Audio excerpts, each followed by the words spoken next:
प्यारे बच्चों, Rajasthan board class channel पर आप सभी का हार्दिक स्वागत है। बच्चों, इस वीडियो में हम आरबीएससी यानी कि राजस्थान बोर्ड के कक्षा 9वीं के गणित के अध्याय 9 समांतर चतुर्भुजों और त्रिभुजों के क्षेत्रफल की प्रश्नावली 9.3 के सभी प्रश्नों को हल करेंगे। वीडियो को पूरा एंड तक देखिएगा, जिससे आपको प्रश्नावली 9.3 के सभी प्रश्नों के हल आसान तरीके से समझ में आ जाएंगे। प्रश्न एक में हमें आकृति दी गई है त्रिभुज एबीसी। ठीक है, तो हमने एक त्रिभुज बना लिया एबीसी। ठीक है, फिर हमें दिया गया एक मध्यिका एडी, तो हमने एक मध्यिका ले ली एडी। ठीक है, एडी मध्यिका मतलब वो ए से शुरू होगी और डी पर जाएगी। तो मध्यिका माध्यिका का मतलब होता है कि वो एक शीर्ष से शुरू होती है और उस शीर्ष की समूह भुजा के मध्य बिंदु पर उसको काटती है, समूह भुजा को मध्य बिंदु पर काटती है या समूह भुजा को दो बराबर भागों में बांटती है। तो डी जो है वो बीसी का क्या होगा, मध्य बिंदु होगा। ठीक है, अब हमें दिया गया एडी पर स्थित एक बिंदु है ई। ठीक है, कोई बिंदु है, तो ई एक बिंदु ले लिया हमने एडी पर। ठीक है, बी और ई और सी और ई को जोड़ दिया। ठीक है, तो हमें प्रश्न में दर्शाना है त्रिभुज एबीई का क्षेत्रफल। ये रहा त्रिभुज एबीई नीला वाला, इसका क्षेत्रफल किसके बराबर होगा, त्रिभुज एसीई के क्षेत्रफल के। त्रिभुज एसीई के क्षेत्रफल के बराबर ये हमें इसमें दर्शाना है, सिद्ध करना है।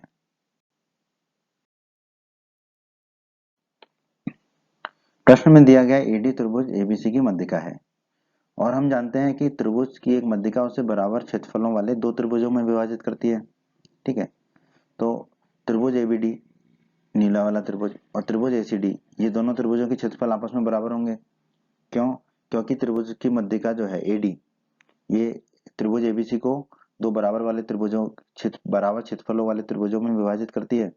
और बराबर क्षेत्रफलों वाले त्रिभुज कौन कौन से होंगे, त्रिभुज एबीडी और त्रिभुज एसीडी। इसे हम मान लेते हैं समीकरण 1। ठीक है, अब आप देखिए ईडी जो है वो त्रिभुज ईबीसी की मध्यिका है। त्रिभुज ईबीसी, ये जो त्रिभुज हमने दिखाया ईबीसी, ईडी जो है उसकी मध्यिका होगी, क्योंकि डी जो है बीसी का मध्य बिंदु है। तो ईडी जो है त्रिभुज ईबीसी की भी मध्यिका होगी। ठीक है, अब फिर से हमें पता है त्रिभुज की मध्यिका उसे दो बराबर क्षेत्रफलों वाले त्रिभुजों में विभाजित करती है। तो त्रिभुज ईबीडी का क्षेत्रफल किसके बराबर होगा, त्रिभुज ईसीडी के क्षेत्रफल के बराबर होगा। क्यों? क्योंकि मध्यिका ईडी त्रिभुज ईबीसी को दो बराबर क्षेत्रफलों वाले त्रिभुजों में विभाजित करती है। और वो बराबर क्षेत्रफलों वाले त्रिभुज कौन से हैं, ईबीडी और ईसीडी। ईबीडी और ईसीडी। ठीक है, इसे हम मान लेंगे समीकरण 2। समीकरण 1 में हमने निकाला था त्रिभुज एबीडी का क्षेत्रफल जो है त्रिभुज एसीडी के क्षेत्रफल के बराबर है। ठीक है, अब आप देखिए त्रिभुज एबीडी का क्षेत्रफल किसके बराबर होगा, त्रिभुज एबीई का क्षेत्रफल और त्रिभुज ईबीडी का क्षेत्रफल। ठीक है, तो त्रिभुज एबीडी की जगह क्षेत्रफल की जगह हम क्या रख देंगे, त्रिभुज एबीई का क्षेत्रफल धन त्रिभुज ईबीडी का क्षेत्रफल। क्योंकि त्रिभुज एबीडी किससे मिलकर बना है, त्रिभुज एबीई और त्रिभुज ईबीडी से मिलकर बना है। उसी प्रकार त्रिभुज एसीडी किससे मिलकर बना है, त्रिभुज एसी और त्रिभुज ईसीडी, इन दोनों त्रिभुजों से मिलकर बना है। तो त्रिभुज एसीडी के क्षेत्रफल की जगह हम क्या रख देंगे, त्रिभुज एसीई का क्षेत्रफल धन त्रिभुज ईसीडी का क्षेत्रफल। ठीक है, अब समीकरण 2 में हमने निकाला था त्रिभुज ईबीडी का क्षेत्रफल बराबर है त्रिभुज ईसीडी के क्षेत्रफल की। तो त्रिभुज ईबीडी के क्षेत्रफल की जगह हम क्या रख देंगे, त्रिभुज ईसीडी का क्षेत्रफल।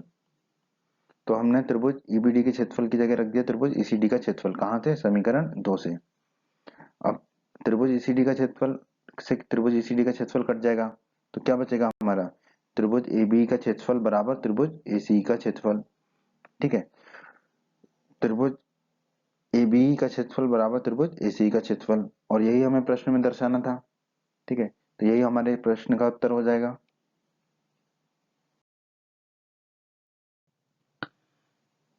प्रश्न दो में हमें दिया गया है कि एबीसी एक त्रिभुज है।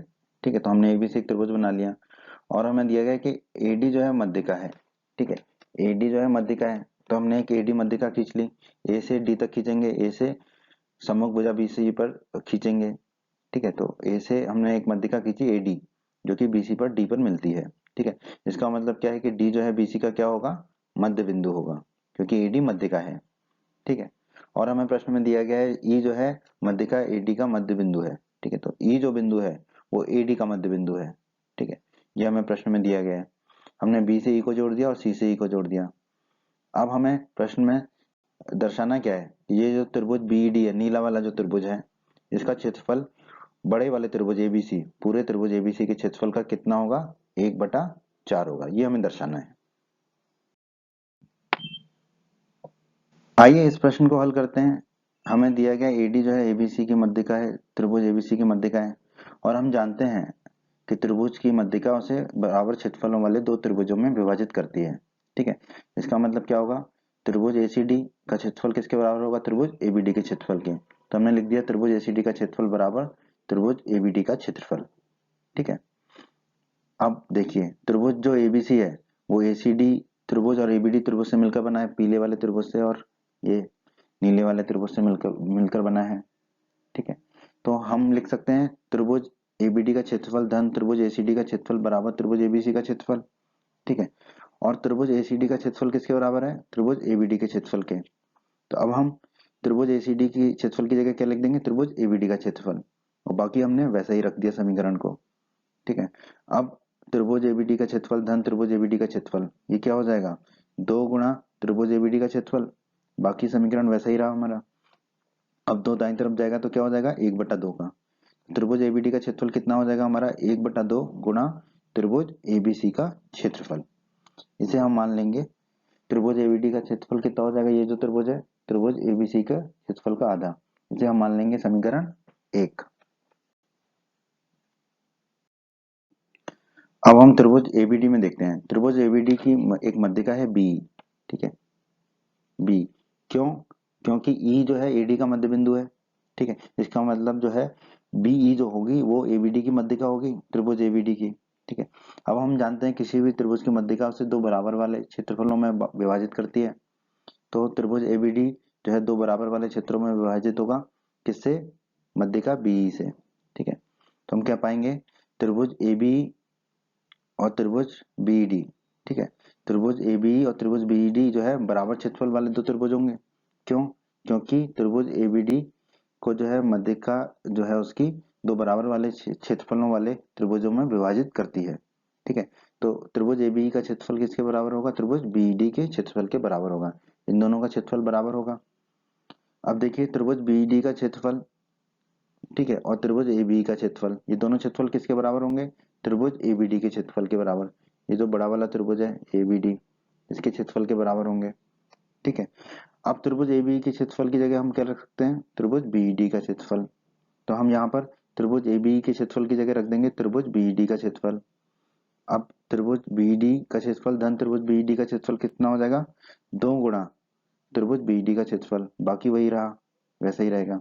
अब 2 दाईं तरफ जाएगा तो क्या हो जाएगा, 1/2। तो त्रिभुज बीडी का क्षेत्रफल कितना हो जाएगा, 1/2 गुणा क्षेत्रफल एबीडी का क्षेत्रफल। ठीक है, इसे हम मान लेंगे समीकरण 2। समीकरण 1 में हमने निकाला था त्रिभुज एबीडी का क्षेत्रफल जो है त्रिभुज एबीसी के क्षेत्रफल का आधा होगा, और समीकरण 2 में हमने निकाला था त्रिभुज बीडी का क्षेत्रफल त्रिभुज एबीडी के क्षेत्रफल का आधा होगा। अब त्रिभुज एबीडी का क्षेत्रफल, ठीक है, समीकरण 1 से हम क्या लिख सकते हैं, बराबर किसके, 1/2 गुणा त्रिभुज एबीसी का क्षेत्रफल। तो यहाँ पर त्रिभुज एबीडी के क्षेत्रफल की जगह हम क्या रख देंगे, 1/2 गुणा त्रिभुज एबीसी का क्षेत्रफल, कहाँ से, समीकरण 1 से। ठीक है, यहाँ से। अब आप देखिए 1/2 गुणा 1/2 क्या हो जाएगा, 1/4। तो त्रिभुज बीडी का क्षेत्रफल कितना हो जाएगा, 1/4 गुणा एबीसी का क्षेत्रफल, त्रिभुज एबीसी का क्षेत्रफल। और यही जो है हमें प्रश्न में दर्शाना था कि त्रिभुज बीडी का क्षेत्रफल बराबर होगा 1/4 त्रिभुज एबीसी के क्षेत्रफल के। ठीक है, तो यही हमारे इस प्रश्न का उत्तर हो जाएगा दोस्तों। प्रश्न 3 में हमें कहा गया है कि दर्शाइए कि समांतर चतुर्भुज के दोनों विकर्ण उसे बराबर क्षेत्रफलों वाले 4 त्रिभुजों में बांटते हैं। ठीक है, तो हमें दिया गया प्रश्न में, मान लेते हैं कि एबीसीडी एक समांतर चतुर्भुज है। एसी समांतर चतुर्भुज का एक विकर्ण है और बीडी समांतर चतुर्भुज का दूसरा विकर्ण है। मान लेते हैं कि दोनों विकर्ण एसी और बीडी एक दूसरे को बिंदु O पर प्रतिच्छेद करते हैं। ठीक है, तो अब हमें क्या सिद्ध करना है, हमें सिद्ध करना है कि ये जो दोनों विकर्ण एक दूसरे को जब प्रतिच्छेद करते हैं तो इस समांतर चतुर्भुज एबीसीडी को बराबर क्षेत्रफलों वाले 4 त्रिभुजों में बांटते हैं। कौन कौन से त्रिभुज हैं, त्रिभुज एओबी, त्रिभुज बीओसी, त्रिभुज सीओडी और त्रिभुज डीओए।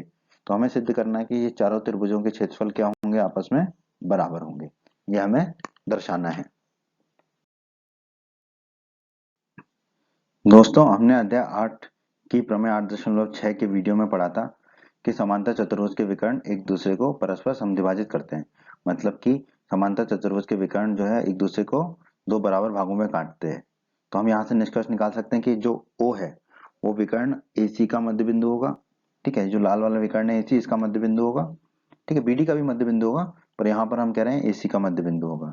ठीक है, तो अगर O जो है विकर्ण AC का मध्य बिंदु है, तो जो BO है ये त्रिभुज ABC की मध्यिका होगी, त्रिभुज ABC की मध्यिका होगी BO। ठीक है, अब हमने अध्याय 9 में पढ़ा है कि त्रिभुज की एक मध्यिका उसे बराबर क्षेत्रफलों वाले दो त्रिभुजों में विभाजित करती है, बांटती है।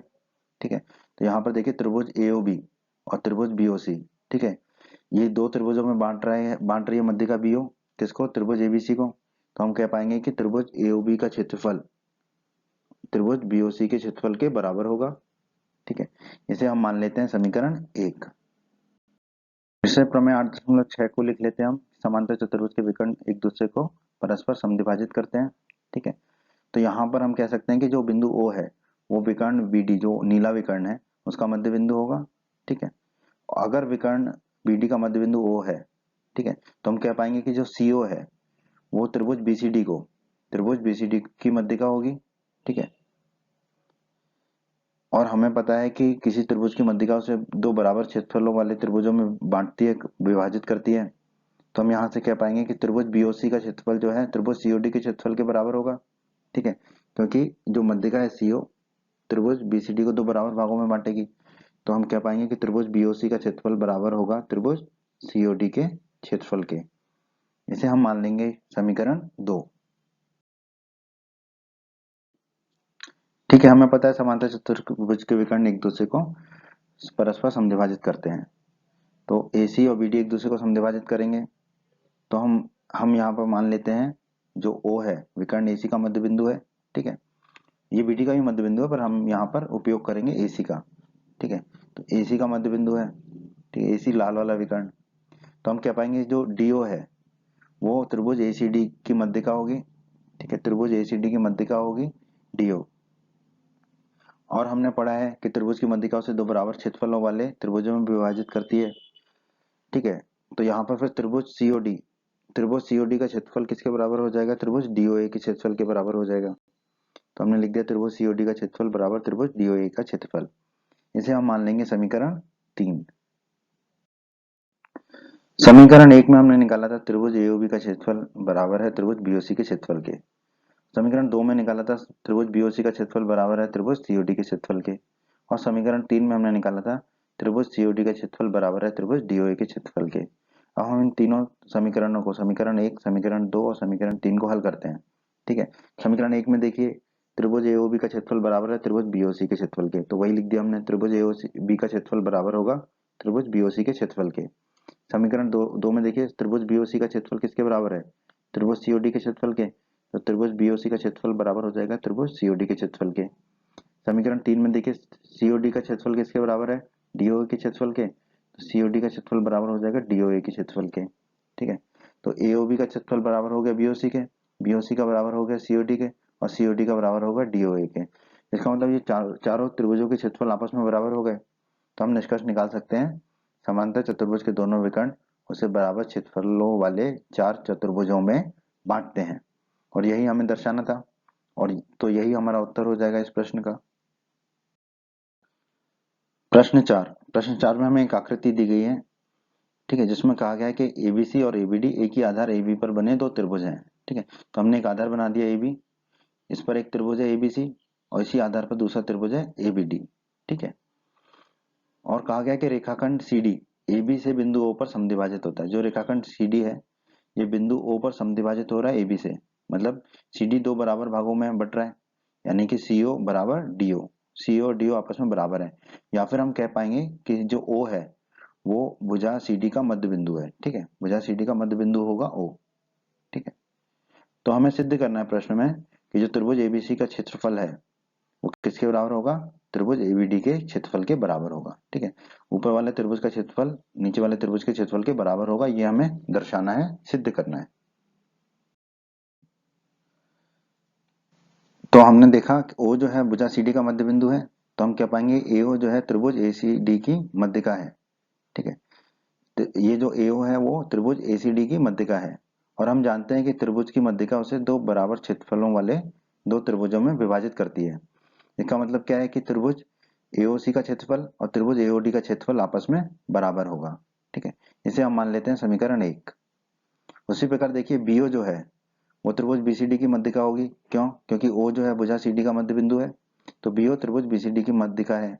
ठीक है, BO जो है त्रिभुज BCD की मध्यिका है, और हम जानते हैं कि त्रिभुज की मध्यिका उसे दो बराबर क्षेत्रफलों वाले त्रिभुजों में विभाजित करती है। इसका मतलब क्या होगा? त्रिभुज BOC का क्षेत्रफल किसके बराबर होगा? त्रिभुज BOD के क्षेत्रफल के बराबर होगा। इसे हम मान लेते हैं समीकरण 2। हमने समीकरण 1 लिख दिया और समीकरण 2 को लिख दिया।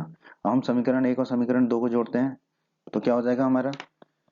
त्रिभुज AOC का क्षेत्रफल धन त्रिभुज BOC का क्षेत्रफल किसके बराबर हो जाएगा? त्रिभुज AOD के क्षेत्रफल धन त्रिभुज BOD के क्षेत्रफल के बराबर। ठीक है, अब आप देखिए त्रिभुज AOC का क्षेत्रफल और त्रिभुज BOC का क्षेत्रफल, ये जो पूरा क्षेत्रफल है पीला वाला, ये किसके बराबर है? त्रिभुज ABC के क्षेत्रफल के बराबर है। ठीक है, उसी प्रकार त्रिभुज AOD का क्षेत्रफल और त्रिभुज BOD का क्षेत्रफल, जो हरा वाला क्षेत्रफल है पूरा, दोनों का क्षेत्रफल मिला के किसके क्षेत्रफल के बराबर होगा? त्रिभुज ABD के क्षेत्रफल के। तो हमने वही लिख दिया। ठीक है, और हमें प्रश्न में क्या दर्शाना था? त्रिभुज ABC का क्षेत्रफल बराबर त्रिभुज ABD का क्षेत्रफल, हमने दर्शा दिया। तो यही हमारे प्रश्न का उत्तर हो जाएगा दोस्तों।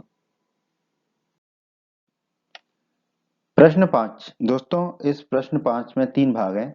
पहले हम प्रश्न को समझते हैं, फिर उस 3 भागों में हमें क्या सिद्ध करना है, क्या दर्शाना है, उसे देखेंगे। हमें दिया गया है कि ABC एक त्रिभुज है, तो हमने ABC एक त्रिभुज बना लिया। फिर हमें दिया गया है जो D है वो भुजा BC का मध्य बिंदु है। ठीक है, D भुजा BC का मध्य बिंदु ले लिया। फिर हमें दे रखा है जो E है वो भुजा CA का मध्य बिंदु है। E जो है भुजा CA का मध्य बिंदु है, और जो F है वो भुजा AB का मध्य बिंदु है। F जो है भुजा AB का मध्य बिंदु, ये हमें दे रखा है। अब हम तीनों बिंदुओं को जोड़ देंगे। ठीक है, D को E से, D को F से और E को F से, तीनों बिंदुओं को आपस में जोड़ दिया। ठीक है, अब हम भाग 1 में जाते हैं। भाग 1 में हमें क्या बताना है कि BDEF एक समांतर चतुर्भुज है, मतलब कि ये जो नीला नीला क्षेत्र दिख रहा है। ठीक है, हमें बताना है कि ये जो BDEF है ये एक समांतर चतुर्भुज है, पहले भाग में। ठीक है, दूसरे भाग में हमें क्या बताना है? जो त्रिभुज DEF है, ठीक है, जो बीच वाला त्रिभुज है जो अभी पीला पीला दिख रहा है, ये त्रिभुज DEF जो है वो बड़ा वाला त्रिभुज जो ABC त्रिभुज है, ठीक है, बड़ा वाला जो त्रिभुज है ABC, उसका 1/4 है क्षेत्रफल में, एरिया। ठीक है, और तीसरे भाग में हमें बताना है ये जो समांतर चतुर्भुज जो पहले भाग में बताएंगे BDEF, ठीक है, उसका जो क्षेत्रफल है वो पूरे बड़े क्षेत्रफल ABC के बड़े के क्या होगा? आधा होगा। ठीक है, तो हमें इन 3 भागों में ये 3 चीजें दर्शानी है। इसके पहले भाग को हल करते हैं हम। त्रिभुज ABC में हमें दिया गया F भुजा AB का मध्य बिंदु है, और जो E है भुजा CA का मध्य बिंदु है। ठीक है, हमने अध्याय 8 की प्रमेय 8.9 के वीडियो में पढ़ा था, किसी त्रिभुज की अगर किन्हीं दो भुजाओं के मध्य बिंदुओं को मिलाने वाला रेखाखंड जो है वो उस त्रिभुज की तीसरी भुजा के समांतर होता है और आधा होता है। ठीक है, तो यहाँ पर देखिए F और E त्रिभुज ABC की दो भुजाओं के मध्य बिंदु है। ठीक है, इन दोनों भुजाओं को मिलाने वाला रेखाखंड जो है वो तीसरी भुजा कौन सी त्रिभुज की? यहाँ पर BC के समांतर भी होगा और BC का आधा भी होगा। ठीक है, तो हम यहाँ पर कह पाएंगे कि FE जो है BC के समानांतर भी है और BC का आधा भी है। तो FE हमने लिख दिया BC के समानांतर है। FE और अगर BC समानांतर है तो FE और BD भी समानांतर होंगे, क्योंकि BD जो है BC पर ही स्थित है, तो हम कह देंगे FE समानांतर BD। ठीक है, FE BD के समानांतर होगा, इसे हम मान लेंगे समीकरण 1। ठीक है, और प्रमेय के अनुसार FE जो है BC का आधा होगा, तो FE जो है BC का आधा होगा। ठीक है, और हमें पता है D जो है भुजा BC का मध्य बिंदु है। ठीक है, तो अगर D BC का मध्य बिंदु है तो BD कितना होगा? 1/2 BC। अब BD भी 1/2 BC है और FE भी 1/2 BC है, तो FE बराबर BD हो जाएगा हमारा यहाँ पर। इसे हम मान लेंगे समीकरण 2। ठीक है, FE जो है BD के बराबर हो जाएगा और इसे हम मान लेंगे समीकरण 2। समीकरण 1 में हमने निकाला FE और BD आपस में समानांतर है। समीकरण 2 में हमने निकाला FE और BD आपस में बराबर हैं। अब हमने अध्याय 8 की प्रमेय 8.8 की वीडियो में सिद्ध किया था, कोई चतुर्भुज समांतर चतुर्भुज होता है यदि उसकी सम्मुख भुजाओं का एक युग्म बराबर भी हो और समानांतर भी हो। ठीक है, तो यहाँ पर आप देखिए चतुर्भुज BDEF में FE और BD, FE और BD सम्मुख भुजाओं का एक युग्म समानांतर भी है और यही युग्म बराबर भी है FE और BD समीकरण 2 में। तो इससे हम निष्कर्ष निकाल सकते हैं कि जो चतुर्भुज हमारा BDEF है वो क्या होगा, समांतर चतुर्भुज होगा। ठीक है, यही हमें पहले भाग में दर्शाना था। तो ये तो हमारा पहले भाग का उत्तर हो गया कि चतुर्भुज BDEF एक समांतर चतुर्भुज होगा। ठीक है, और इसी विधि से हम सिद्ध कर सकते हैं कि जो चतुर्भुज DCEF है ये भी समांतर चतुर्भुज होगा। ठीक है, इसी विधि से हम सिद्ध कर सकते हैं और उसी प्रकार इसी विधि से हम ये भी सिद्ध कर सकते हैं कि चतुर्भुज DEAF भी एक समांतर चतुर्भुज होगा। ठीक है, भाग 1 में हमने सिद्ध किया था कि BDEF एक समांतर चतुर्भुज है। ठीक है, तो BDEF का जो एक विकर्ण है वो क्या होगा, DF एक विकर्ण होगा। ठीक है, और अध्याय 8 में प्रमेय 8.1 के वीडियो में हमने सिद्ध किया था किसी समांतर चतुर्भुज का विकर्ण उसे दो सर्वांगसम त्रिभुजों में विभाजित करता है। ठीक है, तो हम कह पाएंगे कि यहाँ पर DF और BDF त्रिभुज जो है, DEF त्रिभुज और BDF त्रिभुज आपस में क्या होंगे, सर्वांगसम होंगे। और हमने अध्याय 9 के परिचय में पढ़ा था दो आकृतियां अगर सर्वांगसम है तो उनके क्षेत्रफल आपस में बराबर होंगे। तो हम यहाँ पर लिख देंगे क्षेत्रफल DEF का बराबर होगा क्षेत्रफल BDF के। ठीक है, DF का जो क्षेत्रफल है वो BDF के क्षेत्रफल के बराबर होगा। इसे हम मान लेंगे समीकरण 3।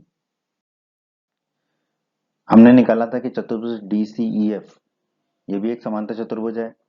तो इस समांतर चतुर्भुज का एक विकर्ण क्या है, D इसका एक विकर्ण है। फिर वही अध्याय 8 में हमने पढ़ा था प्रमेय 8.1 में कि किसी भी समांतर चतुर्भुज का विकर्ण उसे दो सर्वांगसम त्रिभुजों में विभाजित करता है। अर्थात यहाँ पर त्रिभुज DEF और त्रिभुज DCE ये क्या होंगे, सर्वांगसम त्रिभुज होंगे। और हमने अध्याय 9 के परिचय में पढ़ा था यदि दो आकृतियां सर्वांगसम हैं तो उनके क्षेत्रफल बराबर होंगे। तो हम कह सकते हैं कि त्रिभुज DEF का क्षेत्रफल किसके बराबर होगा, त्रिभुज DCE के क्षेत्रफल के बराबर होगा। हमने वो लिख दिया। इसे हम मान लेंगे समीकरण 4। ठीक है, हमने अभी अभी सिद्ध किया था कि समांतर चतुर्भुज DEF होगा। ठीक है, DEF जो है एक समांतर चतुर्भुज होगा। यहाँ पर देखिए DEF एक समांतर चतुर्भुज है और FE क्या है, उसका एक विकर्ण है। हमने अध्याय 8 की प्रमेय 8.1 के वीडियो में पढ़ा था किसी समांतर चतुर्भुज का विकर्ण उसे दो सर्वांगसम त्रिभुजों में विभाजित करता है। अर्थात हम कह सकते हैं कि त्रिभुज DEF जो है वो सर्वांगसम होगा त्रिभुज AFE के। ठीक है, फिर हमने अध्याय 9 के परिचय में पढ़ा था अगर दो आकृतियां सर्वांगसम है तो उनके क्षेत्रफल आपस में बराबर होंगे। तो हम यहाँ से क्या पाएंगे कि त्रिभुज DEF का क्षेत्रफल त्रिभुज AFE के क्षेत्रफल के बराबर होगा। इसे हम मान लेंगे समीकरण 5। समीकरण 3, समीकरण 4 और समीकरण 5 को हमने लिख दिया। अब समीकरण 3, समीकरण 4 और समीकरण 5 को हल करने पर, ठीक है, अब आप देखिए समीकरण 3 में लिखा है त्रिभुज DEF का क्षेत्रफल त्रिभुज BDF के क्षेत्रफल के बराबर है। तो हमने लिख दिया त्रिभुज DEF का क्षेत्रफल त्रिभुज BDF के क्षेत्रफल के बराबर है। समीकरण 4 में है त्रिभुज DEF का क्षेत्रफल त्रिभुज DCE के क्षेत्रफल के बराबर है। तो हमने लिख दिया त्रिभुज DEF का क्षेत्रफल त्रिभुज DCE के क्षेत्रफल के बराबर है। समीकरण 5 में है त्रिभुज DEF का क्षेत्रफल त्रिभुज AFE के क्षेत्रफल के बराबर है। तो हम लिख देंगे त्रिभुज DEF का क्षेत्रफल किसके बराबर होगा, त्रिभुज AFE के क्षेत्रफल के बराबर। अर्थात ये चारों त्रिभुजों के क्षेत्रफल क्या होंगे, आपस में बराबर होंगे। ठीक है, त्रिभुज DEF का क्षेत्रफल किसके बराबर है, BDF के। ठीक है, और त्रिभुज DEF का क्षेत्रफल किसके बराबर है, DCE के। और त्रिभुज DEF का क्षेत्रफल किसके बराबर है, त्रिभुज AFE के क्षेत्रफल के बराबर है। ठीक है, इसे हम मान लेंगे समीकरण 6। ठीक है, अब आप देखिए त्रिभुज DEF का क्षेत्रफल धन त्रिभुज BDF का क्षेत्रफल धन त्रिभुज DCE का क्षेत्रफल धन त्रिभुज AFE का क्षेत्रफल, इन चारों त्रिभुजों का क्षेत्रफल मिला के किसके क्षेत्रफल के बराबर हो रहा है, बड़ा वाला त्रिभुज ABC के क्षेत्रफल के बराबर।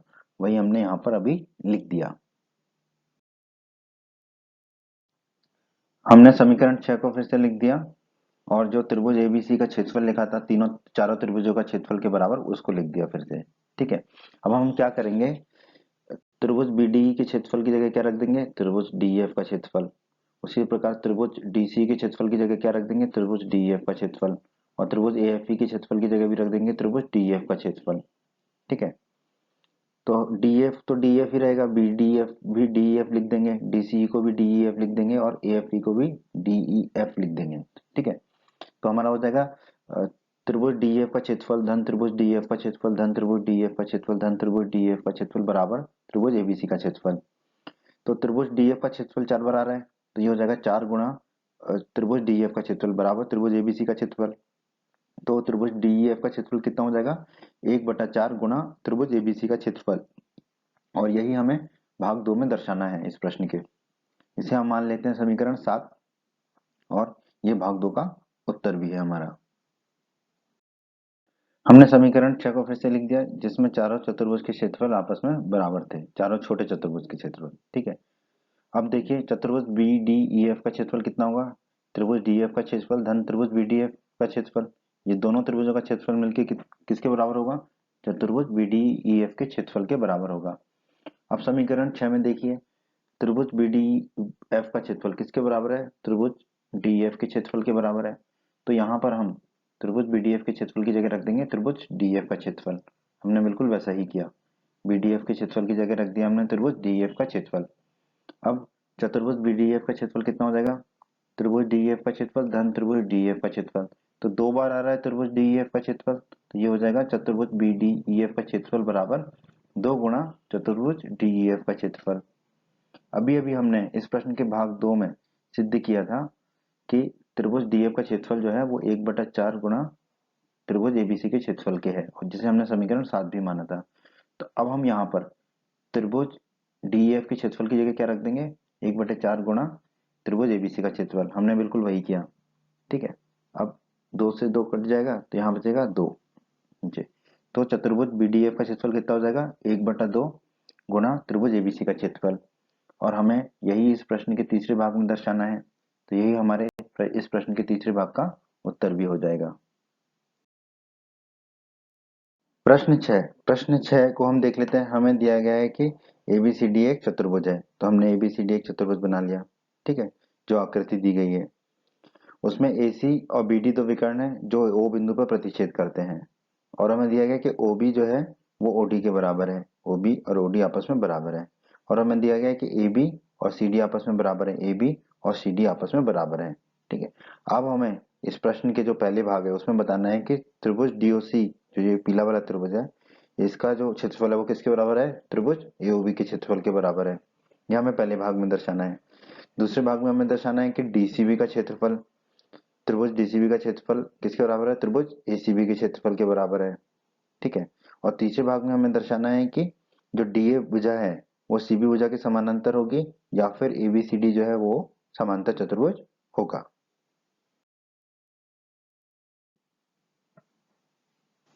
इस प्रश्न को हल करने के लिए हमें कुछ रचना करनी पड़ेगी, तो हम पहले वो कर लेते हैं। एसी पर एक लंब डाला हमने डीएम, ठीक है, डी से एम, और एसी पर एक और लंब डाला हमने बी से एन, ठीक है, बी एन।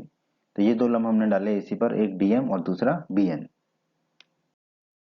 आइए अब हम इस प्रश्न के पहले भाग को हल करने का प्रयास करते हैं। त्रिभुज एमओडी और त्रिभुज एनओबी में, ठीक है, कोण एम बराबर कोण एन, क्योंकि ये दोनों कोण किसके बराबर है, 90 डिग्री के बराबर है। क्यों, क्योंकि जो डीएम है और बीएन है वो भुजा एसी पर लंब है। ठीक है, तो ये दोनों कोण आपस में बराबर होंगे, तो हमने कोण के लिए लिख दिया ए एंगल। उसी प्रकार कोण एमओडी, ये वाला कोण एमओडी किसके बराबर होगा, कोण एनओबी के बराबर। क्यों, क्योंकि ये दोनों क्या है, शीर्षाभिमुख कोण है। ठीक है, कोण है तो हमने फिर से लिख दिया ए। अब ओडी बराबर ओबी, ये प्रश्न में दिया गया है, ओबी बराबर ओडी, तो हमने लिख दिया ओडी बराबर ओबी, दिया गया है हमें प्रश्न में। भुजा है तो हमने लिख दी साइड। ठीक है, ओडी और ओबी आपस में बराबर है, ये हमें दिया गया है। ठीक है, अब ये दोनों त्रिभुज सर्वांग होंगे, बस उनका क्रम देख लेते हैं। ए एस है तो कोण कोण भुजा। ठीक है, तो कोण, पहले कोण का तो एम लिख लिया, फिर दूसरे कोण का बीच का अक्षर ओ लिख लिया, फिर भुजा है तो भुजा का आखिरी अक्षर डी लिख लेंगे। ठीक है, तो त्रिभुज एमओडी। अब दाईं तरफ देखते हैं, कोण है तो एन लिख लिया, फिर दूसरे कोण का बीच का अक्षर ओ और भुजा का आखिरी अक्षर बी, तो हो जाएगा त्रिभुज एनओबी।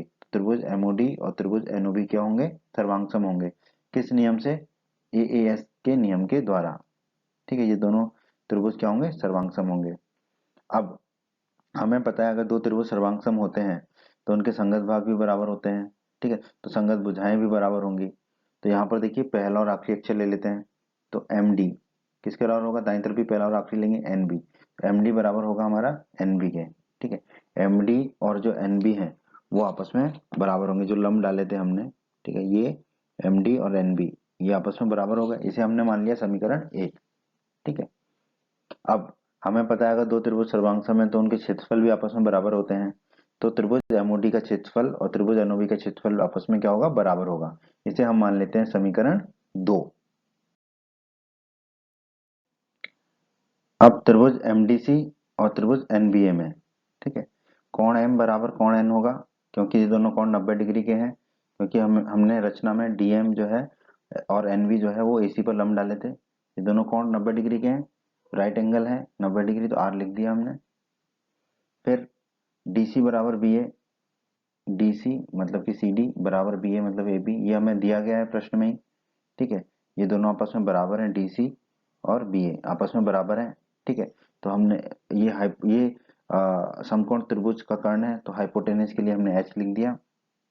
और MD बराबर NB, MD और NB आपस में बराबर है, ये हमने समीकरण 1 में अभी निकाला था। और ये भुजा है तो हमने H लिख दिया, ठीक है। अब RHS नियम के द्वारा, RHS नियम के द्वारा क्या होगा, ये दोनों त्रिभुज सर्वांग होंगे, बस इनका क्रम देख लेते हैं। क्रम R राइट एंगल जहां बन रहा है पहले तो वो लिख देंगे दोनों तरफ, ठीक है, M और N, ठीक है, तो M और N लिख दिया। फिर हम कर्ण लिखते हैं, ठीक है, लेकिन कर्ण को शुरू कहाँ पे करेंगे, जहां पे जो तीसरी भुजा है S जो है भुजा वो खत्म हो रही हो, ठीक है, तो भुजा कहाँ पे खत्म हो रही है, D पे, तो कर्ण को लिख देंगे हम DC, MDC। इसी तरह दाईं तरफ कहाँ पे खत्म हो रही है, B, तो B से शुरू होगा कर्ण, तो BA, तो NBA। तो हम कह देंगे त्रिभुज MDC सर्वांग सम होगा त्रिभुज NBA के।